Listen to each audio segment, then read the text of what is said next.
Ladies and gentlemen, you have eaten well. You have eaten Gotham's wealth, its spirit. But your feast is nearly over. From this moment on, none of you are safe. Man, I love that line.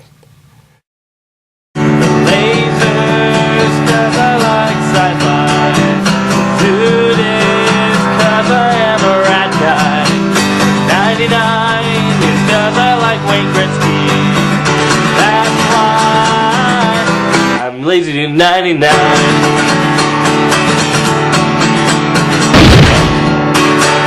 I am a Batman fan. And I'm a Canadian man. I do top 10 lists. And I ketchup chips.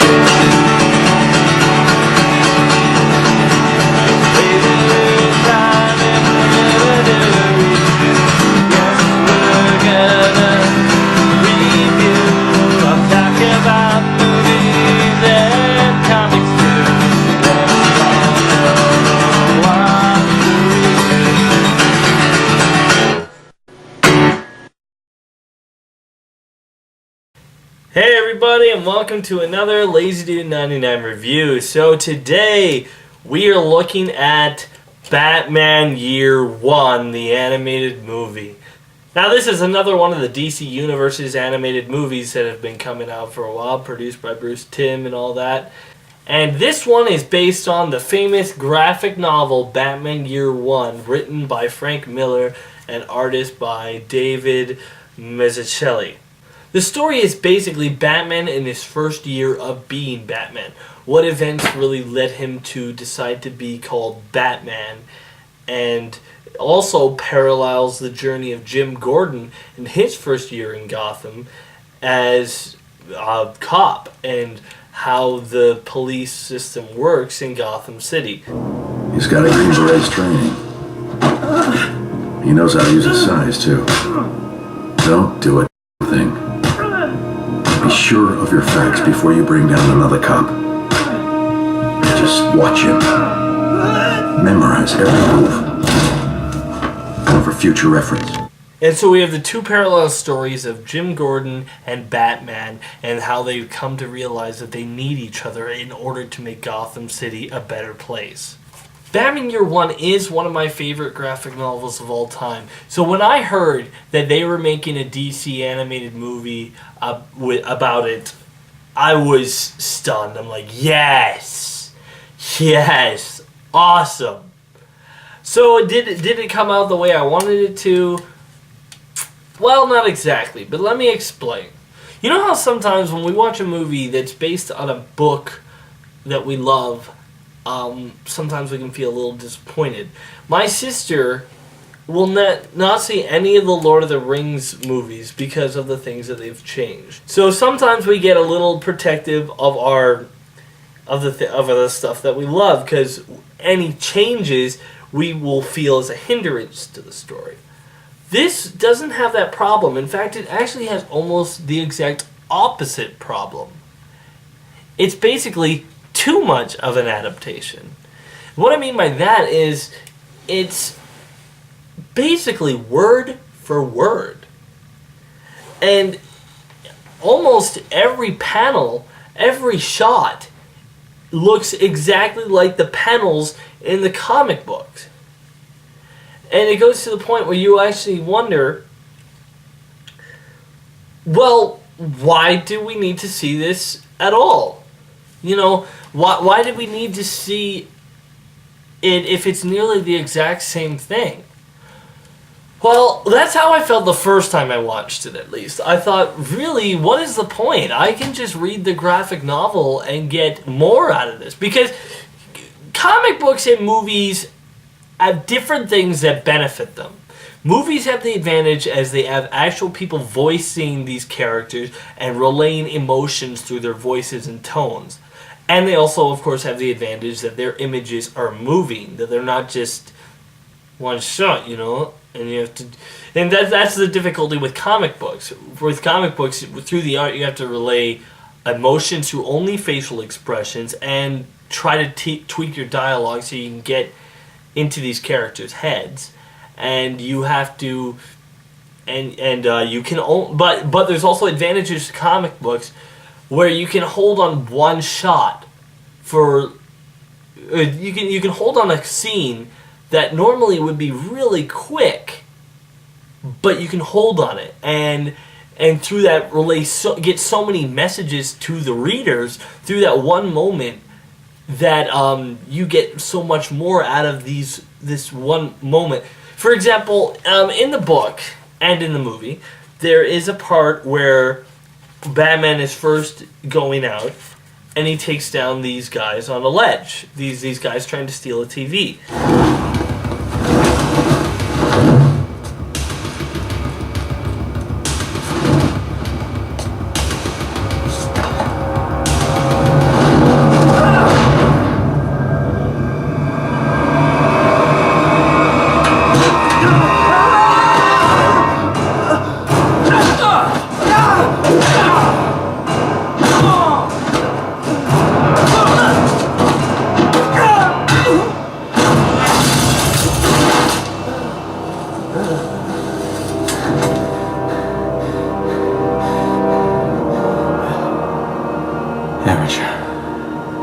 Lucky amateur.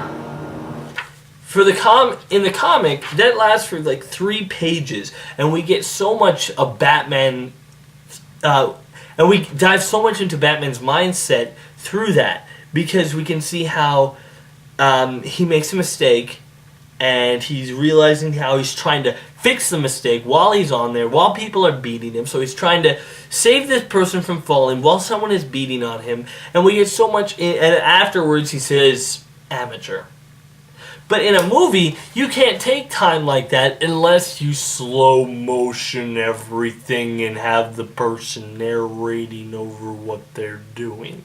That's the only way to really slow down a moment in the movie business, is to either pause it and narrate, or slow motion it and narrate, which is like the newer Sherlock Holmes movies do a bit. So that's the advantage of comic books. They can slow down and something and relay more in one moment than you can in a movie, because you have to keep on going, So, but when it comes down to it, sometimes you got to ask yourself, well, is it really a problem that it's too close of an adaptation? Because the whole reason we wanted the movie to be made is because we wanted to see an adaptation of this book. And so, since we wanted to see an adaptation, isn't it really a big problem that it's too close? I think that the problem is, when you're telling the same story, when you're telling a comic book story through a movie, you got to try to change things. You need to change things. Otherwise, people will wonder why to see the movie when you can just read the comic and get more out of it. But I guess the big thing is, after rewatching it and stuff, the big thing is, I can show that movie to other people who don't have the patience to read a comic book. And they basically get the exact same story just through a movie. But it is very similar. I think the thing is, it's better paced as a comic book than it is as a movie. Not saying it's badly paced for a movie, but there's no. For a movie, usually there's the beginning, the middle, and the climax. It's not really structured exactly that way. In the comic book, it's just Batman's first year and how Jim Gordon and him learn to trust each other. And here, they do that, but there's not a big climax with the big baddie. Not that it needed that. I'm not saying that I would like them to change that. I'm just saying that's one of the drawbacks of adapting this type of a story. When your adaptation is so close to the source material, sometimes the smaller changes, you wonder why they did that. Just the little things, the little changes in dialogues. For example, in this film, they did a lot more swear words. I was actually watching the movie and looking at the book, and you would think that a book written by Frank Miller, the guy who said, I'm the Batman, a guy who wrote that, would have more swears in it than an animated movie. But no, actually, there are scenes where a guy starts to swear but will stop mid-sentence in this, but in the movie, they finish the whole swear. And they add swears in certain lines that didn't have any. And I guess what the thing is, I didn't notice till I read the book and contrasted the words. I guess the reason is, I guess it fits better in a story like Batman Year One, since this is a more serious story. If this was in some of the other DC animated movies, it wouldn't have fit. But let me just say on some of the qualities of the movie that I liked and some that I didn't like. So for voice acting, two major things. One good, one bad. Jim Gordon's voice is excellent. I like the guy who does his voice. Very well done. You really get a feel for this character, and he really feels like a real human character through his dialogue. Thank God Barbara's flying in. She should have gotten the test back by now. I only hate myself a little for hoping they came out negative. This is no place to raise a family. Maybe Gotham's all I deserve now. Maybe it's just my time in hell. And he really feels like a well-seasoned cop, one who's seen a lot of things, and he's felt like he's done mistakes, and he wants to rectify them. And on the other end, we have Batman. I don't like this Batman voice. Not saying that he's horrible. It's not like he's like, "You've eaten Gotham's wealth and spew it." I'm just saying that his voice sounds too young and not confident enough. Relax, Carmine. I got everything under control. What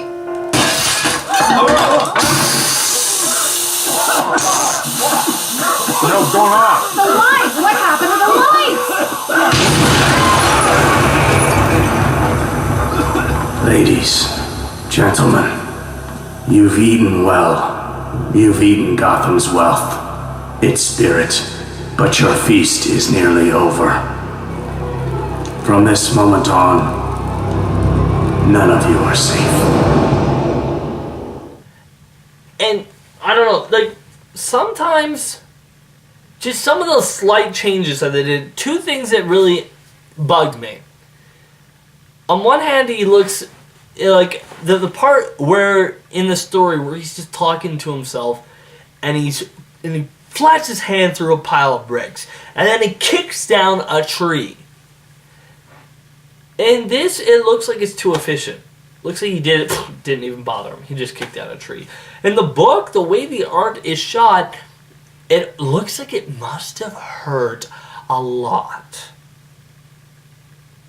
And I like that he was just this force of nature. He didn't care that he went through pain.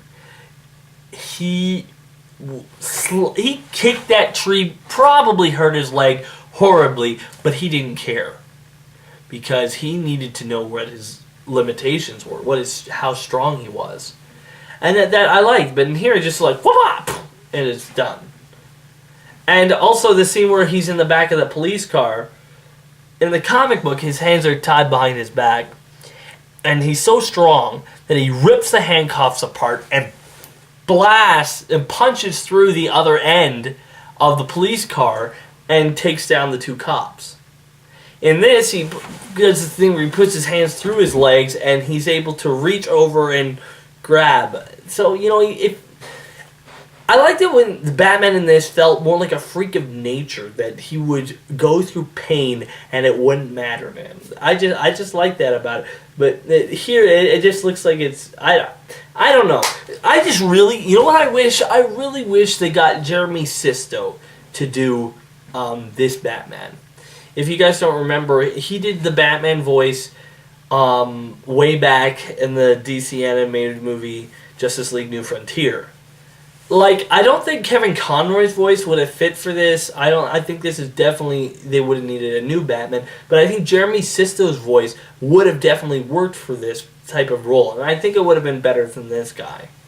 The animation of this movie, I'm really impressed with. Not that it's like spectacular, but I'm impressed how they take the artwork by David Mazzucchelli and they basically make the animation very much like his art style, but they clear it up so we're able to see more. Like in comic panels, you can, especially with this book, there are some panels which are fuzzy where you can't fully see anything, but that's just part of the artistic style. I'm very impressed with how the animators took this style and made it based their entire animation style off of this artwork, but still made it so it looks like this style of artwork, but it's also easy to see and easy to understand and easy to, see what's happening. One thing that I didn't like that they added is, okay, we never find out in the comic book why Jim was sent to Gotham. He hints at that he took down a cop or something happened, but it's only hints. And in here, he just straight up tells someone. And I don't like that. I don't like that he just straight up tells her, Sarah Essen. I liked it when it was more up in the air. We didn't know exactly what happened. Also, it's kind of funny. I'm not saying this is really a con, but it's kind of funny that a movie that wants people to take it seriously so much that it adds swear words, it actually takes out all cigarettes in this movie. Now, don't get me wrong, I think smoking cigarettes is horrible, bad for your health, it'll kill you. As a kid, I sprayed my grandmother down with a water hose because she was smoking cigarettes. But, it's part of the story, so taking it out, it feels like, well, why? People do smoke in the world. But overall, I think the story of Batman Year One is told well. It's not, at least it's not that big of a complaint to say that it's too much of an adaptation, because it's a really good book. And so adapting it to its core isn't that much of a complaint. I'm just saying, for a guy like me, when I want to experience Batman Year One, I'm probably going to read the graphic novel instead of watching the movie. But don't get me wrong, that doesn't mean I'll never watch the movie. It is a really good animated film, and I think that if you have maybe family members that they won't read a comic book, but they might sit through an animated movie, this is a great way to show them the story of Batman Year One. However, there is one major complaint I have, and it's not really with the movie, it's with the animated short. There is a Catwoman animated short in here, and let me tell you, I loved all of the animated shorts of DC's animated shorts that they've had. I like the Spectre, very twisted and very dark, cool. I like Jonah Hex. That was a nitty-gritty short western, way better than the Jonah Hex movie, and it was only not even a quarter as long, but it was very good. And then they had the Green Arrow short, awesome, loved it. Then they stopped doing shorts for a little bit. I'm like, well, come on, where's the short? Then I heard Paul Dini, one of my favorite comic book writers, was going to write this animated Catwoman short. I'm like, bring it on. This is going to be awesome. We're going to see a Catwoman animated short. It's probably going to be her stealing stuff, right? She strips on a pole. No. Okay? We have all these other guy characters, and the moment we get an animated short about a woman character, you put her stripping on a pole? No. That is disrespectful. Okay? That I find... Come on. Seriously? Paul Dini, I expected more from you. It is a horrible animated short. I mean, show some more respect. You don't see Jonah Hex stripping naked on the pole or anything like that. I mean, jeez, that'd be horrible. But, I mean, you know what I mean? Just because she's a woman character, you have to have her strip. I find that disrespectful. But if you skip the animated short and just watch the movie Batman Year One, I'm sure you'll have a great time with it. So I'm going to give it a 7 out of 10. So thanks for watching, guys. Remember, I'm LazyDude99, and if I don't like it, it's not worth it. See you around. Be sure to check out more of my other videos on my channel. And wait for more coming soon.